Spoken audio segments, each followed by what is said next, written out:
Ezekiel chapters 16 to 18. Ezekiel 16. Jerusalem as an adulterous wife.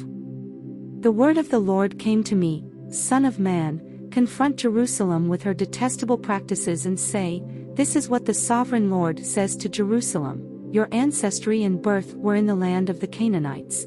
Your father was an Amorite and your mother a Hittite. On the day you were born your cord was not cut, nor were you washed with water to make you clean, nor were you rubbed with salt or wrapped in cloths. No one looked on you with pity or had compassion enough to do any of these things for you. Rather, you were thrown out into the open field, for on the day you were born you were despised. Then I passed by and saw you kicking about in your blood, and as you lay there in your blood I said to you, Live. I made you grow like a plant of the field. You grew and developed and entered puberty. Your breasts had formed and your hair had grown, yet you were stark naked. Later I passed by, and when I looked at you and saw that you were old enough for love, I spread the corner of my garment over you and covered your naked body. I gave you my solemn oath and entered into a covenant with you, declares the sovereign Lord, and you became mine. I bathed you with water and washed the blood from you and put ointments on you. I clothed you with an embroidered dress and put sandals of fine leather on you. I dressed you in fine linen and covered you with costly garments. I adorned you with jewelry. I put bracelets on your arms and a necklace around your neck, and I put a ring on your nose, earrings on your ears and a beautiful crown on your head. So you were adorned with gold and silver. Your clothes were of fine linen and costly fabric and embroidered cloth. Your food was honey, olive oil and the finest flour. You became very beautiful and rose to be a queen. And your fame spread among the nations on account of your beauty, because the splendor I had given you made your beauty perfect, declares the sovereign Lord. But you trusted in your beauty and used your fame to become a prostitute. You lavished your favors on anyone who passed by and your beauty became his. You took some of your garments to make gaudy high places, where you carried on your prostitution. You went to him, and he possessed your beauty. You also took the fine jewelry I gave you, the jewelry made of my gold and silver, and you made for yourself male idols and engaged in prostitution with them. And you took your embroidered clothes to put on them, and you offered my oil and incense before them. Also the food I provided for you, the flour, olive oil and honey I gave you to eat, you offered as fragrant incense before them. That is what happened, declares the sovereign Lord. And you took your sons and daughters whom you bore to me and sacrificed them as food to the idols. Was your prostitution not enough?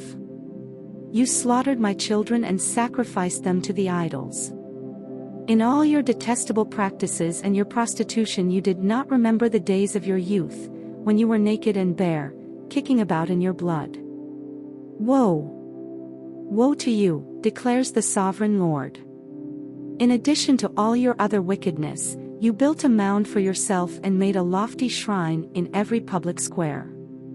At every street corner you built your lofty shrines and degraded your beauty, spreading your legs with increasing promiscuity to anyone who passed by. You engaged in prostitution with the Egyptians, your neighbors with large genitals, and aroused my anger with your increasing promiscuity. So I stretched out my hand against you and reduced your territory. I gave you over to the greed of your enemies, the daughters of the Philistines, who were shocked by your lewd conduct. You engaged in prostitution with the Assyrians too, because you were insatiable, and even after that, you still were not satisfied. Then you increased your promiscuity to include Babylonia, a land of merchants, but even with this you were not satisfied. I am filled with fury against you, declares the sovereign Lord, when you do all these things, acting like a brazen prostitute. When you built your mounds at every street corner and made your lofty shrines in every public square, you were unlike a prostitute, because you scorned payment. You adulterous wife! You prefer strangers to your own husband. All prostitutes receive gifts, but you give gifts to all your lovers, bribing them to come to you from everywhere for your illicit favors. So in your prostitution you are the opposite of others, no one runs after you for your favors. You are the very opposite, for you give payment and none is given to you. Therefore, you prostitute, hear the word of the Lord. This is what the sovereign Lord says, because you poured out your lust and exposed your naked body in your promiscuity with your lovers, and because of all your detestable idols, and because you gave them your children's blood, therefore I am going to gather all your lovers, with whom you found pleasure, those you loved as well as those you hated. I will gather them against you from all around and will strip you in front of them, and they will see you stark naked. I will sentence you to the punishment of women who commit adultery and who shed blood. I will bring on you the blood vengeance of my wrath and jealous anger. Then I will deliver you into the hands of your lovers, and they will tear down your mounds and destroy your lofty shrines. They will strip you of your clothes and take your fine jewelry and leave you stark naked. They will bring a mob against you, who will stone you and hack you to pieces with their swords. They will burn down your houses and inflict punishment on you in the sight of many women. I will put a stop to your prostitution, and you will no longer pay your lovers. Then my wrath against you will subside and my jealous anger will turn away from you. I will be calm and no longer angry. Because you did not remember the days of your youth but enraged me with all these things, I will surely bring down on your head what you have done, declares the sovereign Lord. Did you not add lewdness to all your other detestable practices? Everyone who quotes Proverbs will quote this proverb about you, like mother, like daughter. You are a true daughter of your mother, who despised her husband and her children, and you are a true sister of your sisters, who despised their husbands and their children. Your mother was a Hittite and your father an Amorite. Your older sister was Samaria, who lived to the north of you with her daughters, and your younger sister, who lived to the south of you with her daughters, was Sodom.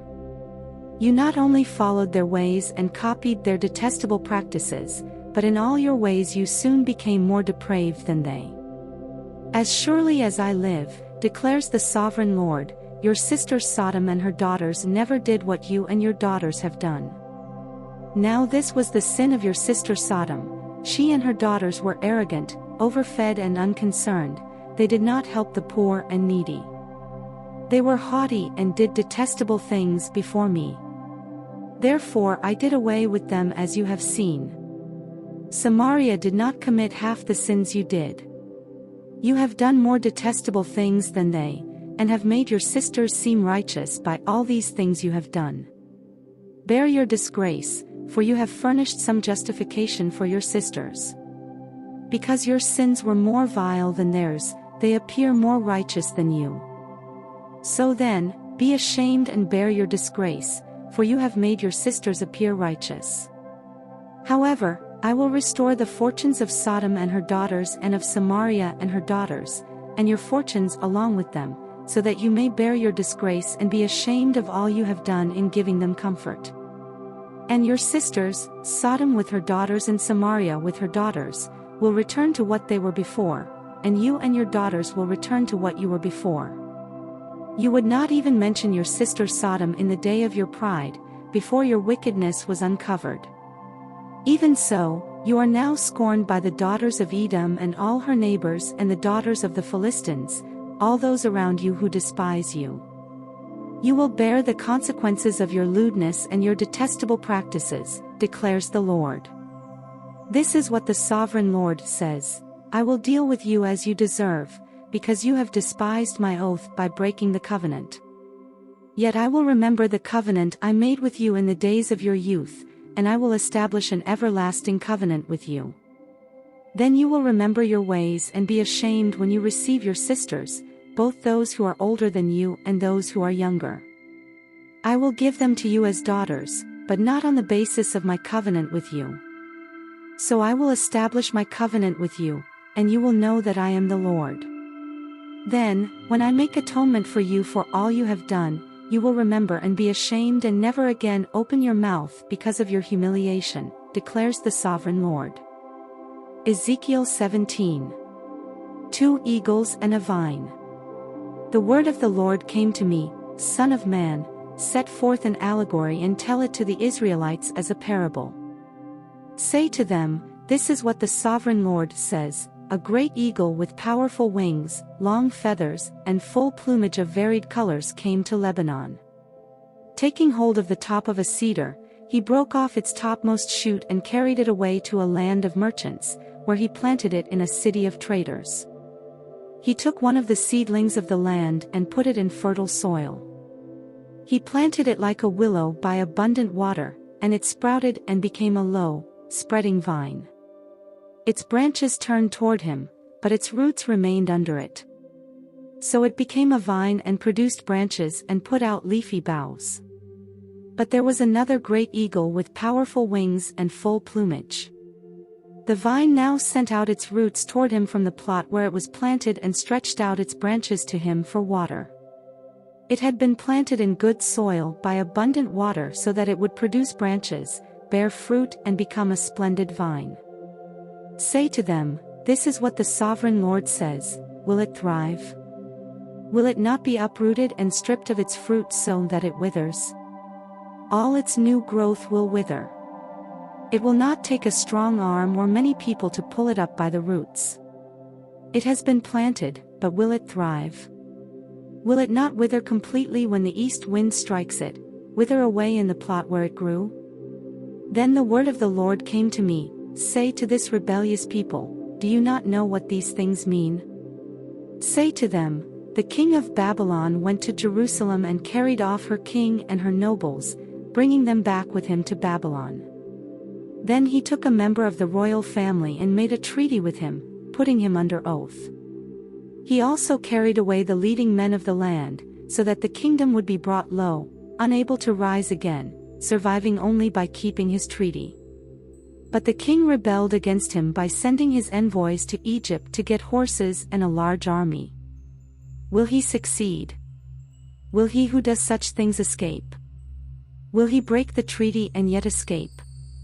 As surely as I live, declares the sovereign Lord, he shall die in Babylon, in the land of the king who put him on the throne, whose oath he despised and whose treaty he broke. Pharaoh with his mighty army and great horde will be of no help to him in war, when ramps are built and siege works erected to destroy many lives. He despised the oath by breaking the covenant. Because he had given his hand in pledge and yet did all these things, he shall not escape. Therefore this is what the sovereign Lord says, as surely as I live, I will repay him for despising my oath and breaking my covenant. I will spread my net for him, and he will be caught in my snare. I will bring him to Babylon and execute judgment on him there because he was unfaithful to me. All his choice troops will fall by the sword, and the survivors will be scattered to the winds. Then you will know that I the Lord have spoken. This is what the sovereign Lord says, I myself will take a shoot from the very top of a cedar and plant it, I will break off a tender sprig from its topmost shoots and plant it on a high and lofty mountain. On the mountain heights of Israel I will plant it, it will produce branches and bear fruit and become a splendid cedar. Birds of every kind will nest in it, they will find shelter in the shade of its branches. All the trees of the forest will know that I the Lord bring down the tall tree and make the low tree grow tall. I dry up the green tree and make the dry tree flourish. I the Lord have spoken, and I will do it. Ezekiel 18. The one who sins will die. The word of the Lord came to me, what do you people mean by quoting this proverb about the land of Israel? The parents eat sour grapes, and the children's teeth are set on edge. As surely as I live, declares the sovereign Lord, you will no longer quote this proverb in Israel. For everyone belongs to me, the parent as well as the child, both alike belong to me. The one who sins is the one who will die.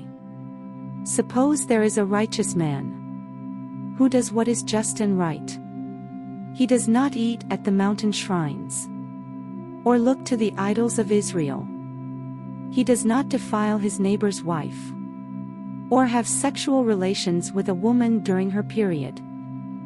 He does not oppress anyone, but returns what he took in pledge for a loan. He does not commit robbery, but gives his food to the hungry, and provides clothing for the naked.